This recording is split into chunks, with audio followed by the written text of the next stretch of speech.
As of 2023, the US was #1 in the whole world for oil production. Quite impressive. On average, the country extracts around 19.4 million barrels a day. In second and third places in the rankings, with a noticeable gap, are Saudi Arabia and Russia. Their figures are around 11 million barrels a day, which is almost half of what the US produces.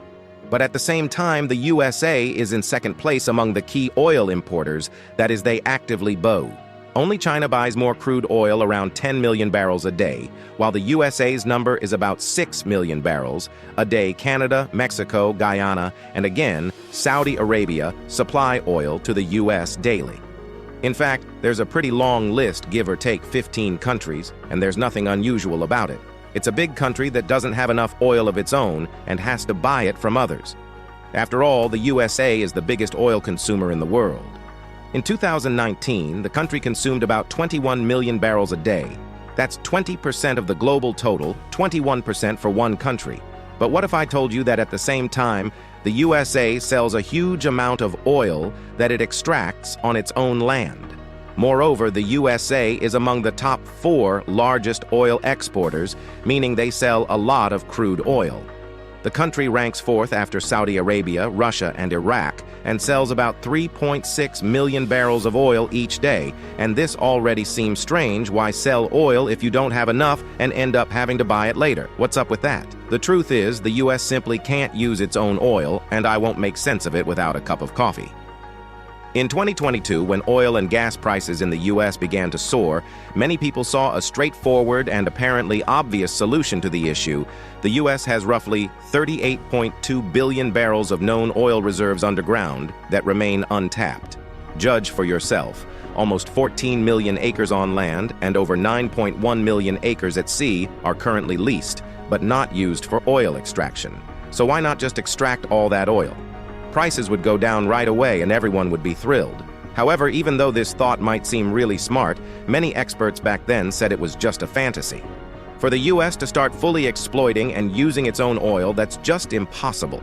Moreover, a weird paradox has come up. Even if the US were to extract all its oil, the price of fuel wouldn't change at all. Why? For the same reason that the US can't use its own oil, they can only sell. A few years back, the US set a record for domestic oil production, and it's just kept growing since. In 2018, for example, the country's oil trade balance was the best it's been in the past 50 years. Moreover, the US already produces enough oil to meet their needs. So in 2020, the US was producing 18.4 million barrels of oil per day and consuming 18.12 million barrels. So there could have been some left over for the future. But how does such a huge import fit into this scenario? To get to the bottom of it, you need to grasp one very important thing. While oil is a major commodity traded globally, nearly no one uses it directly. Oil needs to be processed into fuels, materials, and products that we rely on every day. Just a barrel of oil isn't much use to anyone. However, its physical characteristics, like where the oil is extracted, where the refineries or production facilities are located, or where the highest consumer demand is, affect its usefulness and therefore its value. Yes, oil also comes in different types. Types of oil differ in density, sulfur content, viscosity, presence of impurities, and all that sort of thing. Depending on what exactly you want to produce, you need a certain type of oil with specific characteristics. Based on these characteristics, people decide what to do with the oil they've extracted. But if you really want to put it simply, you can roughly divide oil into light and heavy types. The type of light crude oil that most people are familiar with is less dense than water. It flows easily at room temperature. Heavy oil is also forms of crude oil, but they're more viscous and dense. All these differences in oil chemistry mean that you can't purify all oil the same way. The purifying processes look different depending on the type. We've more or less figured out the oil situation, but let's go back to the US and look at the conditions here. It just so happens that most of the infrastructure for oil extraction, as well as refining and transporting fuel, is located in the regions in the middle of the continent and along the Gulf of Mexico coast. By the way, this is the reason why the 5 states where fuel prices are the lowest are the same ones where most of the infrastructure is located. These are Mississippi, Oklahoma, Tennessee, Alabama, and of course, Texas. Believe it or not, oil pipelines have been around since the 1860s. Back then, of course, pipes were out of the question. Wagons and flatboats were the most common means of transporting barrels of oil. But the industry needed something better. In 1862, a more modern pipeline was built, which looked, well, nothing like what we have now. Two wooden planks joined in the shape of a V. This pipeline carried oil about 1,000 feet using simple gravity. However, by 1863, an actual iron pipeline was laid in Pennsylvania, stretching 2.5 miles and equipped with pumps, and after that there was no stopping it. Even today, many states with high demand for motor fuel don't have such modern infrastructure. Instead, they get fuel through shipping railroads and trucks. In other words, any way they can, but not through pipelines. But of course, most of the raw oil in the U.S., which is transported over long distances, goes through pipelines. In 2014, there were almost 160,000 miles of interstate pipelines in the United States, and still they don't reach everywhere. For example, let's take California, a state with the highest population. There are more people here than in the 21 least populous states combined. Pretty clear comparison, right? Even with its population, California is practically an oil island. It has no pipelines linking it to other crude oil-producing and refining regions. In addition to its own oil, which isn't very much, California imports roughly 70% of its crude from abroad. The portion coming from other states is very minimal. Why did this happen? Well, actually, it's very complicated. Let's just say it's about geography and political decision at the state level. It's likely that California will never be connected to the main oil pipeline of the United States, simply because the cost of such a project would be very high and there's no certainty that oil will be needed.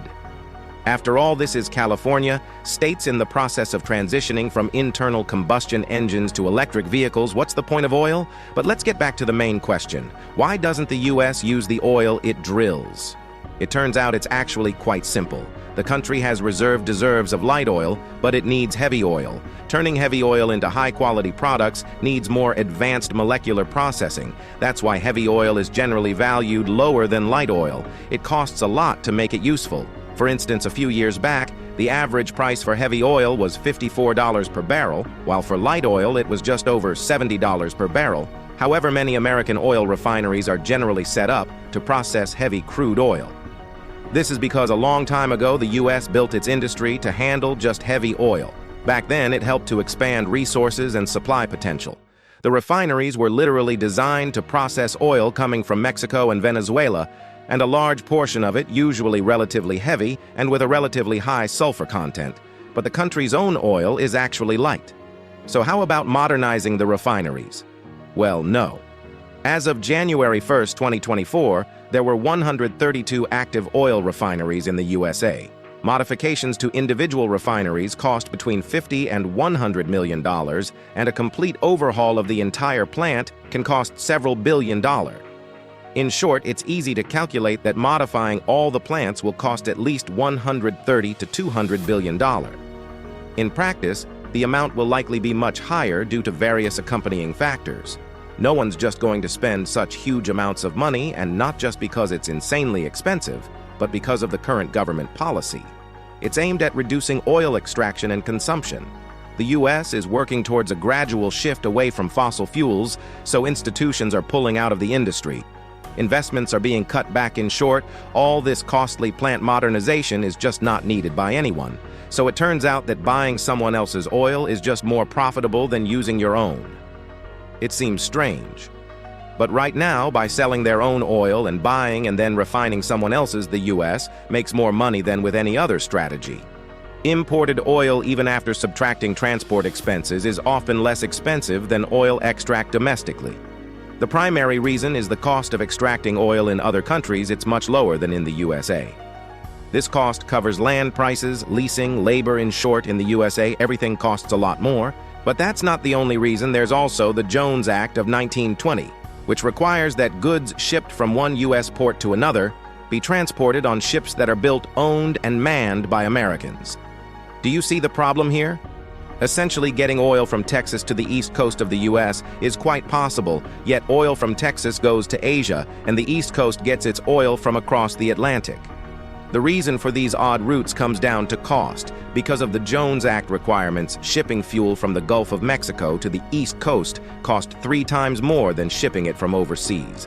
And this is considering the widely developed port infrastructure that allows using cheap sea transport. But alas, the law is the law.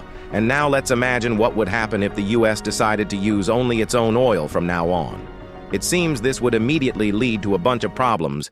Even without considering how much money it would take to readjust the refineries, switching solely to light crude oil might not cover some markets, and the hundreds of billions of dollars invested in heavy oil processing would just be lost. Equipment would no longer be needed. In fact, there was even a survey of energy experts, and almost 2/3 of the respondents said that energy independence isn't a reasonable goal. So if the US stops buying oil and uses only its own, it won't lead to anything good. If a miracle happened and American oil refineries could instantly start processing local light oil, it would still result in huge expenses, simply because this oil comes out of the ground in the wrong places. So there's just no infrastructure to get the oil to the refineries, and without it, all the extraction for local use becomes pointless. But here's the interesting part. In the US, there's its own heavy oil and so-called oil sands mainly in California, Alaska, and Utah. However, extracting and processing them requires more energy and water than lighter oil, and again, it's simply more expensive. Plus, there's too little of this oil, about 10% of the total amount, and it just won't cover the demand. If there were enough deposits, it would still be more expensive to develop them than to buy foreign oil. And it's not just about the money, it would take a ton of time too. Building the necessary drilling rigs takes at least 2 or 3 years. Also, extraction's not the quickest thing. After filling start, you can see the oil in about 6 months, or even up to 8, and it's needed all the time, in large quantities. So what do we have in the end? Just stopping buying oil and building all the necessary extraction facilities won't work. The reserves will run out, the country will grind to a halt, collapse, fuel apocalypse. Starting to build installations in advance and transitioning gradually is too expensive, and with the rise of green energy, it might even be pointless. All for the sake of bears. In April of this year, the US banned drilling for fossil fuels on almost half of the territory of the National Petroleum Reserve in Alaska. This measure is aimed at protecting the environment, as the area under the ban is home to protected species such as polar bears and caribou. Although it's exactly here that the Navy's underground emergency oil reserve is located, which was established in the early 1920s. But still protecting the environment won out the decision to introduce a drilling ban, sparked both criticism and approval, and at the same time, the realization that everything is constantly changing. Even old oil sources can suddenly become off-limits. What sort of plant overhaul are we even talking about? US in first place. According to stats in 2023, the US produced more oil than any other country in any other year on record. It's clear that with the advancement of technology, the oil industry is also growing, and there's a rising demand on top of that. But the states keep breaking records. As a result, in August 2024, oil production in the US reached 13.4 million barrels a day. Nobody's ever pumped that much. Let them just stand for now. When oil and gas wells are no longer in use, operators are required to seal them to prevent leaks. It makes sense leaks cause too many problems. Methane oil and other pollutants can contaminate everything around. However, about 14,000 idle wells in U.S. waters in the Gulf of Mexico remain unsealed. They just stand there. It's all because shutting down all these wells, which usually means sealing them with cement, could cost about $30 billion. So it seems the well owners are just waiting and hoping for the best. Since you finished watching, see you later, and yeah, don't forget to like, share, and subscribe Universal Mysteries.